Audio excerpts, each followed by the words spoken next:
इयत्ता 3री ते 12वीच्या अभ्यासक्रमात मनुस्मृतीचा शिरकाव अभ्यासक्रम आराखडा शिक्षण विभागाने तयार केला होता। त्या अभ्यासक्रमात मनुस्मृती आणण्याचा प्रयत्न जाणीवपूर्वक झाला। ही बाब 24 मे रोजी निदर्शनास येताच डॉ. मौलाना आझाद अल्पसंख्याक शैक्षणिक संस्था वेलफेअर असोसिएशन या राज्यव्यापी संघटनेच्या वतीने सोलापूर येथील राजमहल सभागृहात 28 जून 2024 रोजी अल्पसंख्याक संस्था चालक व संपूर्ण प्राचार्य, मुख्याध्यापक व शिक्षकांचे शिबिर घेऊन त्यात मनुस्मृतीच्या मुद्द्यासह एकूण 6 विविध मागण्या आणि त्यांचा ठराव एकमताने मंजूर केला। त्या ठरावाप्रमाणे सर्व मागण्या मान्य करण्याचे निवेदन राज्याचे उपमुख्यमंत्री नामदार अजितदादा पवार यांना मुंबई येथील त्यांच्या देवगिरी शासकीय निवासस्थानात 12 जून 2024 रोजी सकाळी 7 वाजता समक्ष भेटून दिले। त्यावर अजितदादा म्हणाले, हे होणार नाही। त्याप्रमाणे अधिकृत करण्याची मागणी MD शेख यांनी केली।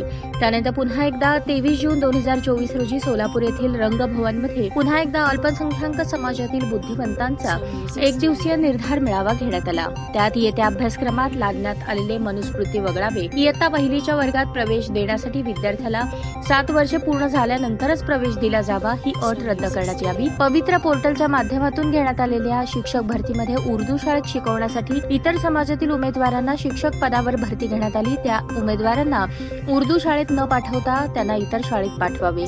मुंबई उच्च न्यायालयाच्या औरंगाबाद खंडपीठाने अल्पसंख्याक शाळांसाठी शिक्षकांची पदभरती करताना TET पदवीची आवश्यकता नाही असं खंडपीठाने दिलेल्या निकालाप्रमाणे अंमलबजावणी करत तसा शासन आदेश काढावा। मुस्लिम समाजाला शिक्षणात 5% आरक्षण मिळावे आणि मौलाना आझाद आर्थिक विकास महामंडळास ₹1000 कोटी निधी मंजूर करणे, मुस्लिम समाजास परदेशात शिकण्यास जाण्यासाठी प्रत्येकी 20 लाख निधी द्यावा, अशा मागण्यांचे निवेदन बुधवार दिनांक 26 जून 2024 रोजी औरंगाबाद येथील हज हाऊसमध्ये अल्पसंख्याक आयुक्तालयाच्या उद्घाटनाप्रसंगी राज्याचे अल्पसंख्याक विकास मंत्री अब्दुल सत्तार यांना MD शेख यांच्या नेतृत्वाखालील शिष्टमंडळाने भेटून दिलेल्या निवेदनाप्रमाणे सर्व मागण्यांवर लवकरच निर्णय घेण्यात येईल असे आश्वासन दिले। यावेळेस अब्दुल सत्तार व नवनिर्वाचित अल्पसंख्याक आयुक्त मोईन तहसीलदार यांचे सोलापुरी शाल व मखमली टोपी घालून शिष्टमंडळाने सत्कार केला। दरम्यान सायंकाळी राज्याचे उपमुख्यमंत्री अजितदादा पवार यांनी महाराष्ट्रात मनुस्मृतीला स्थान नाही असे स्पष्ट जाहीर केले। त्या अनुषंगाने सोलापुरात राज्यातील अल्पसंख्याक समाजाच्या वतीने एकमेकांना पेढे भरवून आणि वाटून अजितदादा पवार यांचे संपूर्ण समाजाच्या वतीने आभार मानण्यात आले।